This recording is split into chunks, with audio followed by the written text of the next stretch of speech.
Lapor, musibah. Apa mau ketemu? Masuk sini.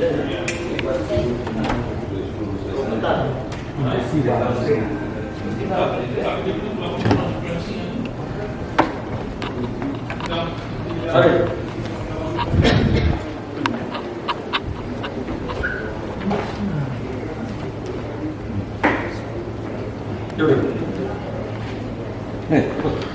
Kamu sudah makan belum? Hah? Belum. Ah, makan dulu lah. Ini makan ya. Makan dulu. Kamu nama Umbu Siwa.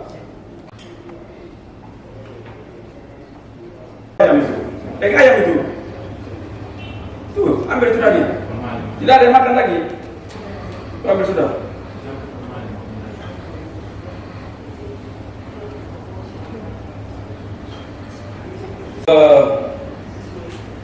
Sumatera Tengah, saya cari kamu ada di Ngomi apa di mana? Di Ngomi ya. Di mana? Baik, kamu badan. Kamu nanti bikin program, kamu kerja apa saja? Tidak ada. Nanti kamu siapkan program. Nanti dari peternakan, dari pertanian. Jadi Ibu Yos sekalian PLT, sekalian peternakan, nanti kamu disiapkan untuk program. Jadi kamu bisa punya program sendiri, punya pekerjaan sendiri, punya peternakan, punya jadi diatur supaya kamu bisa dibantu. Jadi itu contoh buat seluruh teman-teman yang lain. Mereka tidak lagi kerja itu, tapi semua berubah. Ya, kemudian.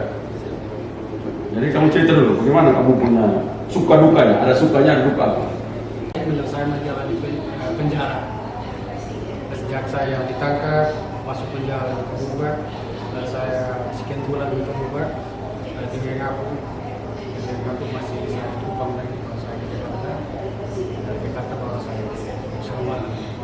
Setelah saya masuk harus ke Bangan, pas masuk Cilacap bapak saya itu dikasih sama dua teman saya, Robi sama Sofi.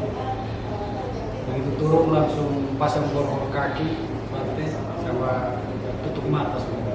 Terus kami dinyebrangkan supaya jangan melihat bisa lihat suka makan. Jadi kami di tutup sebetulnya ke lapas karenanya lapas Pengasingan. Setelah sampai lapas Pengasingan berapa sepanjang itu saya 8 bulan.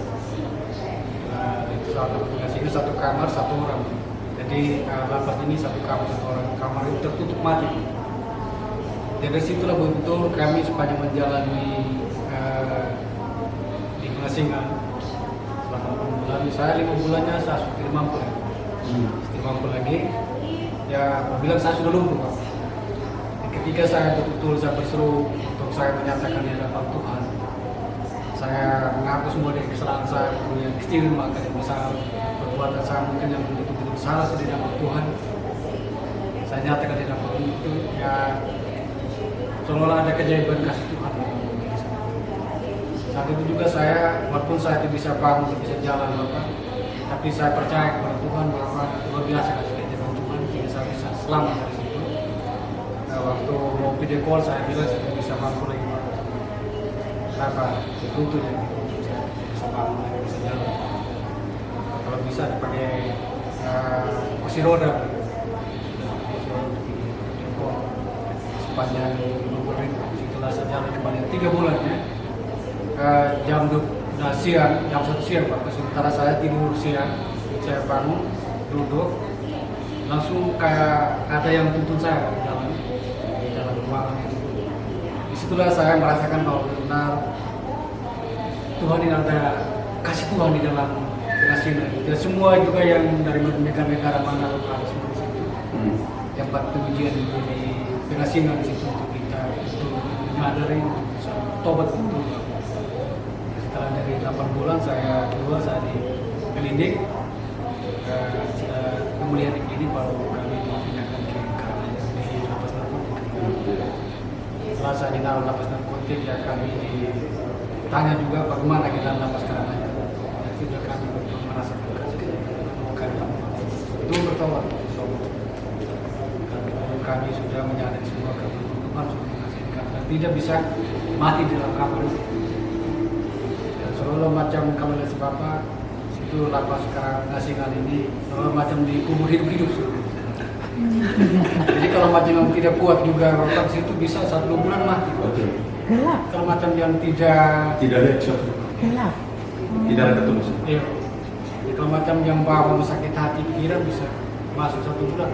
Tapi kalau memang juga kami betul-betul sadar kita minta pengampunan kami, kita sadar kita minta keyakinan. Saya pribadi merasakan bahwa betul-betul saya berbuat salah dan beberapa kabupaten ini seperti Bosnia kepada Sumatera Barat saya bilang saya betul-betul bergaul, tapi yang kasih Tuhan saya pergi dan saya pulang dengan itu Bapak yang menjadi kesaksian saya dan semua. Terima kasih juga selama itu Bapak saya berangkat dari sana. Tuhan saya ada di lapas Narkoba juga. Setelah beberapa bulan saya dipanggil menjadi tampil untuk gereja. Bagus. Gereja setelah habis keluar John K. Yoran dan tinggal di Frans. Dari tunggu John di sana. John sudah pas mau masuk 2020 keluar. Jadi siapa juga Bang John selama itu salam untuk Bapak. Bapak di saya kan masih lama nih Pak. Dan nanti kalau pulang salam untuk Bapak. Siap. Ya selain juga Bapak, John juga dia sebagai majelis. Sekarang dia juga udah bertobat juga. Bertobat. Pas orang negerinya sama Stephen William orang dia sudah Ya. semua bertobat. Narkoba di situ kan banyak orang dari luar kan. Siap. Mau apa yang saya kembali kepada Bapak di Sumba, semoga juga terima dengan baik. Ada menjadi bukan mungkin buat saya Bapak mungkin berkali dalam sana hanya so tidak ada apa-apa nih. Memang saya biasa berdoa kepada Tuhan. Dan pas yang saya demo kemarin Pak Itu bilang Bapak ketemu sama Pak Putra aku sedang berjalan ya mungkin kalau habis kerja bukan saya situ Bapak mungkin teman Bapak yang menjadi saya selama itu yang menjadi teman hidup saya. Kamu kalau sudah berubah kan ini nanti kita bikin kasih program untuk kamu ya. Nanti Ibu Yohana, nanti kamu ketemu Ibu Yohana. Nanti dari pertanian kamu dibikin untuk program ternakan. Nanti kamu bikin untuk tanam di sana. Kita perlu ya kerja yang bagus supaya kamu menjadi contoh bahwa kita tidak perlu banyak sekali pekerjaan. Nanti kamu hidup di situ banyak pekerjaan nanti di Sumba Timur saya minta kamu untuk bantu juga. Sampai gitu di Sumba Timur ada kita punya industri udang di situ. Kamu nanti bisa bantu di sana bisa jalan ya. Nanti kamu jadi alat untuk menyampaikan bahwa kita tidak perlu harus melakukan pencurian karena kita bisa kerja untuk mandiri. Jadi pemerintah siap untuk membangun semua selama ada keinginan dari masyarakat ya. Jadi teman-teman di sana juga kamu sampaikan bahwa pulang nanti saya ketemu mereka, nanti kita atur mereka hidup untuk kita siapkan mereka yang baik ya.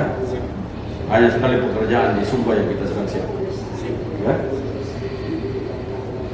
Punya trademark dari Nusa Kembangan itu, kalau kamu bilang kamu dari Nusa Kembangan orang takut. Kamu baru bisa pulang dari Nusa Kembangan. Tidak semua orang masuk Nusa Kembangan sih.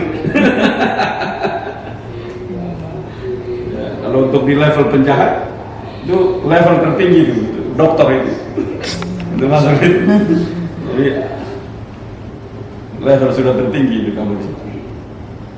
Ya, Siwa nanti Yo juga kebetulan sebagai panel Sekda. Nanti habis ini kamu ketemu supaya dibikin perencanaan supaya kamu juga hidup baik. Yang pasti kan kalau kamu piara binatang tidak ada yang berani curi. Kalau orang curi bilang nanti saya kirim kalian ke. Dia bilang nanti kamu jangan coba-coba curi lagi karena saya mengirim kalian di tempat saya. Gitu kan? Dan teman-teman di sana, ya itu bukan gubernur membenci, tapi kalau saya tidak buat begitu tidak bisa selesai. Nah, kalau begini kan kamu menjadi alat untuk agen untuk menyampaikan sebuah kehidupan baru. Sumpah bagi seluruh para teman-teman kita yang lagi salah hari ini untuk berubah. Mari kita hidup dalam sebuah kesempatan baru untuk membawa kita lebih baik lagi, lebih terpuji, lebih terpandang. Semua orang boleh salah, tapi tidak boleh sampai mati kita salah. Kita harus juga mati sebagai manusia hebat, manusia yang berguna bagi sesama. Ini kesempatan kedua bagi kamu untuk kamu menunjukkan bahwa Tuhan yang mengasihi kamu dari kamu hampir lumpuh. Saya tahu itu. Tadi berjelaskan mereka tadi. Itu kalau tidak olahraga, tidak latihan yang baik bisa lumpuh, tidak bisa jalan. Tapi kamu bisa dilewatkan. Itu artinya Tuhan Yesus masih mengasihi kamu sebagai manusia yang perlu untuk kamu melanjutkan hidupmu dan berguna bagi sesama. Ya, juga. Baik. Nanti kamu ketemu Ibu Ihan. Baik. Ibu ya? Iya, siap Bapak. Ya. Ada babi, anunya, ya. ini sapi, ya. Baru belajar pegang HP. Dingin. Dingin. Cepat. Jadi kalau tidak olahraga bisa juga paru-paru basah. Sampai bisa kuat ya. Iya Pak. Ya itu tadi ceritanya karena siwa, umbu siwa. Mari.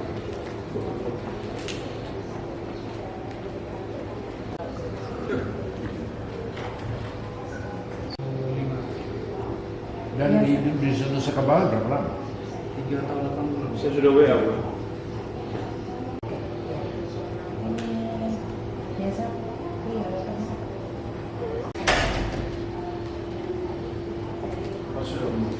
Ya kan? Makasih, Bu ya. Ya, izin. Iya, iya. Jadi saya setelah ketemu beliau, saya begitu merasakan bagaimana dengan pembinaan yang memang membuat saya juga betul-betul sadar dan menjalani kehidupan sesuai yang betul-betul terjadi untuk yang lebih lurus begitu, yang lebih berkenan di hadapan Tuhan. Karena saya merasakan keajaiban kasih Tuhan di lapas Karanganyar, di lapas pengasingan itu, betul-betul merasakan keajaiban kasih Tuhan kita untuk kita membuat kita itu bertobat. Jadi masuk Nusa Kambangan itu bukan kita main-main masuk Nusa Kambangan, mungkin di salah satunya untuk itu rencana Tuhan sudah untuk kita bisa merasakan bagaimana hal-hal yang memang tidak berkenan di hadapan itu, melanggar aturan hukum, membuat kesalahan pelanggaran yang memang tidak benar. Tapi ketika kita di dalam penjara, bahwa itu ada hikmahnya begitu. Karena pemerintah ini memang juga hamba Tuhan gitu. Dia tidak sembarang juga kalau macam pemerintah dari tingkat RT sampai polisi, brimob, tentara, bahkan tingkat pemerintah pusat untuk kita diekspos ke Nusa Kambangan karena memang itu hal yang benar. Ya, ketika kita di sana supaya kita bisa sadar supaya kembali menjadi lebih untuk kita menjalani kehidupan yang benar gitu. Nah, sehingga juga menjadi ketika saya kembali menjadi penutan juga bagi teman-teman yang masih keliaran, pencuri, perampok, supaya mereka itu bisa bertobat gitu. Nah, kalau memang mereka tidak bertobat nanti kan pasti juga diekspos ke Nusa Kambangan biar mereka bertobat gitu, supaya rasakan Nusa Kambangan, supaya mereka tahu bagaimana penjara Nusa Kambangan begitu. Karena penjara Nusa Kambangan itu bukan penjara sama darat. Di sana mati hidup memang yang ada. Begitu. Ya, siapa yang hidup ya hidup, yang mati sudah, kalau yang tidak bertobat karena yang tidak bawa dia punya pertobatan begitu. Tapi kalau dia minta pengampunan sama Tuhan, betul-betul dia mengatakan bertobat, berjanji di hadapan Tuhan, membuat satu janji, satu pernyataan, itu kan maksudnya satu pernyataan itu bahwa kita memohon kepada Tuhan bahwa betul-betul saya sadar tidak berbuat lagi, atau tidak mencuri lagi, tidak merampok lagi, atau tidak berbuat hal-hal berbohong apa segala macam. Itu kan salah satu tantangan gitu. Dan memang semuanya itu kan Tuhan tidak mau. Dan semuanya ini rencana Tuhan yang terindah sehingga kita berada di Nusa Kambangan, baik pergi, bahkan ada di Nusa Kambangan, bahkan ada di lapas pengasingan itu, lapas Karanganyar. Disitulah kita rasakan betul seolah macam kita ketemu dengan Tuhan di dalam. Karena lapas Karanganyar pengasingan ini kan tertutup mati di dalam. Kita tidak kena angin, tidak kena matahari di dalam. Ya paling video call juga sebulan sekali. Ya orang sudah bisa mati di dalam. Yang bawa dia punya sakit hati, pikiran ya pasti mati. karena dia tidak ada penyadaran diri begitu, tidak kuat gitu kan. Karena dia sudah pikiran sakit hati, pikir keluarga atau bagaimana, dia pikir lagi dia bersalah, bagaimana supaya Tuhan dapat mengampuni dia mengaku gitu. Dia mengaku dengan kesalahan, pelanggaran, atau tidak ada berdoa begitu, tidak berdoa gitu kan. Ya coba kalau dia mengaku kesalahannya dia, pelanggarannya, supaya oh Tuhan, tolong saya Tuhan gitu kan. Saya betul-betul bersalah. Tapi kalau dia bilang, nanti kalau saya pulang dari Nusa Kambangan saya harus berbuat lagi kalau begitu, berarti mungkin dia bisa mati di dalam penjara itu, di pengasingan. Sebelumnya Om Bu sudah pernah ditahan atau belum? Belum, baru pertama itu baru saya masuk penjara. Begitu dari ya memang ya jujur saja saya dari berbuat salah pernah ditangkap, tapi ada yang 2 minggu, ada yang 3 bulan pulang gitu. Ya, mungkin saya nanti itu barangkali. Jadi satu kali kemarin ditangkap dari Polda barangkali, sehingga mungkin ya itulah. Begitu ditangkap langsung ekspos ke Nusa Kambangan. Dan itu memang saya tidak mensalahkan pemerintah, karena memang itulah tugasnya untuk kita betul sadar karena memang kita bersalah melanggar aturan hukum gitu. Nah ketika saya ada di Nusa Kambangan, ya adapun saya waktu itu ya lumpuh lah gitu. Tapi karena ini dia tadi kita sadar, kita mengaku di hadapan Tuhan kesalahan dan pelanggaran itu, baik yang kecil sampai yang besar juga, apapun juga kita buat, kita mengaku di hadapan Tuhan, Tuhan mengampuni gitu. Bahwa ini orang betul-betul dia sadar. Jadi saya pikir memang masih banyak di luar sana yang beribu, masih ratus atau masih ribu yang berbuat salah. Tapi coba kalau dia masuk Nusa Kambangan, ya itu baru betul dia tahu penjara Nusa Kambangan. Gitu. Jadi kalau menurut saya pribadi bahwa betul-betul itu penjara Nusa Kambangan baik di pengasingan Karanganyar selama 8 bulan itu betul ya karena bukan kasih keajaiban Tuhan, saya bisa mati dalam. Jujur saja ini. Tapi karena betul saya mengaku kesalahan pelanggaran itu semuanya minta sama Tuhan dengan tekun penuntut dengan hati yang tulus ikhlas, Tuhan betul mengampuni dan dia bangkitkan kembali. Karena dalam kamar itu sama dengan kita dikubur hidup-hidup. Karena kamar tertutup, pintunya tertutup, angin tidak bisa masuk, matahari tidak bisa masuk. Nah, jadi ini tobatnya gitu. Ya, ini ya memang intinya semuanya hikmahnya bahwa saya bertobat dan juga untuk menjadi panutan buat teman-teman yang masih penjahat-penjahat khususnya di Sumba atau juga di mana di Kupang atau di Flores di mana supaya mereka itu bisa tahu gitu, supaya penjara Nusa Kambangan benar penjara Nusa Kambangan ini ada hikmahnya. Ya kan perlu hanya pergi penjara Nusa Kambangan. Itu baik kalau dia pergi bisa sampai dia selamat kuat Nusa Kambangan. Tapi kalau dia tidak sampai batas saja di Cilacap, gara-gara dipukul, disiksa, mati di Cilacap. Ya, kan perbatasan Cilacap sama Nusa Kambangan gitu. Itu baik kalau sampai Cilacap masih hidup, tapi masuk Nusa Kambangan kalau masuk di pengasingan, ya langsung mati. Apa yang ada? Terus tadi yang gubernur tadi janjikan untuk bertemu ini, kira-kira gubernur pesannya apa sih? Ya, ketika beliau gubernur mau ketemu, artinya sebagai panutan teman-teman untuk bertobat, ya mungkin juga ada inspirasi untuk bantuan-bantuan bagi kami. Itu mungkin satu hal barangkali yang disampaikan oleh Bapak Gubernur supaya teman-teman yang masih ada yang masih mencuri, yang masih perampok, supaya mereka itu bisa bertobat sebagai panutan. Jika nanti kalau Umbu bisa dibantu alat-alat, dibantu untuk pertanian ternak gitu.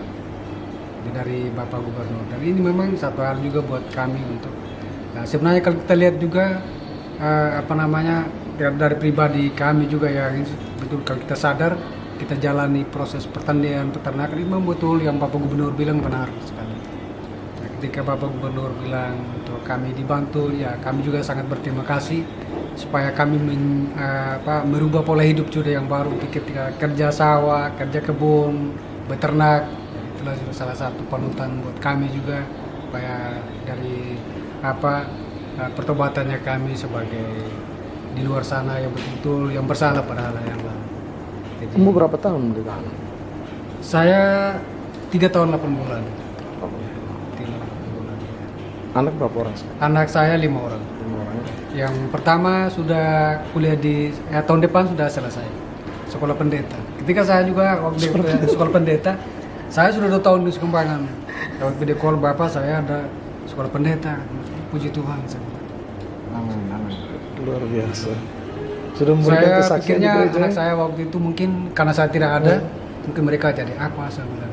Walaupun mereka bisa pintar sekolah, tapi siapa yang biaya? Ternyata juga masih ada ibunya, mereka masih bisa biaya untuk hidup mereka, bisa membangun, ada pembantuan dari desa juga, bisa dilanjutkan sendiri rumah, bisa bangun rumah, sampai sekolah anak-anaknya. Nah, ketika saat itu anak saya bilang saya harus sekolah pendeta bapak. Oh puji Tuhan. Tadi juga masih telepon juga bapak, betul bilang ada di Kupang mau ketemu bapak. Ya, tuh kemarin saya sampai mau ketemu bapak. Gitu. Ya, Bebas berkenan- kapan, Om? Bebas Agustus, bulan Agustus tanggal 29. Sekarang aktivitas apa di Sumba? Aktivitas saya di Sumba ada sementara kerja sawah. Kemarin baru sebar bibit, ada 2 karung bibit untuk 1 hektar punya. Kebetulan juga dari dinas pertanian kemarin mungkin dari Bapak Gubernur juga yang kami sangat berterima kasih. Sebenarnya kalau andekan saya bayar traktornya sudah berapa ratus, berapa juta saya bilang. Tapi saya puji Tuhan, saya bilang bahwa saya dikasih bantuan dari Bapak Gubernur, Bapak Kepala Dinas Pertanian Provinsi, Kepala Dinas Pertanian Kabupaten dibantu saya untuk dikasih dia. Puji Tuhan. Kan inilah salah satu motivasi bagi kami yang supaya bisa juga betul punya kesadaran. Dari situlah saya mengambil hikmahnya bahwa betul ini penjara Nusa Kambangan betul membuat kami untuk bertobat. Kalau bukan penjara Nusa Kambangan, tidak tahu lagi saya bertobat atau tidak kalau penjara dalam. Malah kalau yang seperti itu kemarin ya pulang saya bilang paling ya sebalas dendam gitu. Tapi kan memang penjara Nusa Kambangan ini benar-benar menyadarkan kita seolah-olah menjadi manusia yang baru. Berapa orang Om Bodong di sana? 3 orang. 3 orang. Ya, saya Bora Billy Indisoki. Yang 2-nya belum? Yang 2-nya sudah pulang, yang 1 sudah pulang. Anak Mboro Indisoki. Tapi pulang dalam keadaan lumpuh. Bora Billy yang saya kurang tahu apakah dia sudah pulang atau masih. Saya rasa dia masih tinggal di sana, masih tinggal di Nusa Kambangan. Apa dia masih hidup atau sudah mati, itu juga yang saya kurang tahu. Tidak satu blok. Tidak, beda-beda lapas. Beda lapas. Kalau saya dengan Indisoki yang 1 lapas 1 blok. Ketika waktu dia pulang, dia dalam keadaan tidak sehat, lumpuh. Jadi saya kemarin puji Tuhan juga saya pulang, saya rasakan tidak ada hal-hal yang tubuh jiwa juga normal. Saya bisa dijemput di Jakarta Umur Raja, di Kupang. Jemput di Jakarta juga masih 1 minggu lebih di sana. Jadi di Denpasar juga 1 minggu. Setelah dari sana sebenarnya juga masih singgah langsung di Kupang, mau singgah ketemu Bapak Gubernur sama Wakil. Karena saking saya tidak tahan sampai hati juga mau ketemu anak istri keluarga. Jadi nanti mungkin ya kalau kapan-kapan Bapak Gubernur turun, saya mungkin bisa ketemu. Ternyata kemarin pas Bapak Gubernur turun ke Sumba, pas ada meninggal di Gong di sana, ya saya tidak sempat ketemu juga. Pas beliau ada di Sumba Tengah, jadi datanglah Pak Ketua DPR ini bilang ya, Ibu ada di mana? Bapak Putra, saya ada di Wengapu, masih dari Gong ini. Oh ini Bapak Gubernur mau ketemu sama Bapak Putra, makanya kita mau jemput. Minta maaf Om, saya masih dalam perjalanan, makanya tidak sempat ketemu. Sehingga itu Bapak Gubernur minta untuk ketemu. Jadi saya juga sangat berterima kasih sampai saat ini hari ini saya ketemu dengan Bapak Gubernur. Saya sangat senang, bangga, bahkan masuk daerah masuk Bapak bilang langsung makan. Bapak baik sekali itu. Memang ya itulah yang memang saya sampai dengan saat ini mungkin dari sekarang sampai ini saya tidak akan lupakan Bapak Gubernur ini, bahkan saudara-saudara orang yang ada di sini yang kerja yang saya tidak akan lupakan. Ya sebenarnya kalau kita lihat kantor gubernur ini tidak mudah-mudah juga kita masuk, ya segala proses kita harus masuk. Ya, karena puji Tuhan saya bisa bertemu dengan saudara, bahkan dengan terutama dengan Bapak Gubernur. Itu saja yang saya sampaikan. Saya ucapkan banyak terima kasih atas penerimaan pada saya datang bertemu dengan saudara, terlebih kepada Bapak Gubernur. Saya ucapkan banyak terima kasih.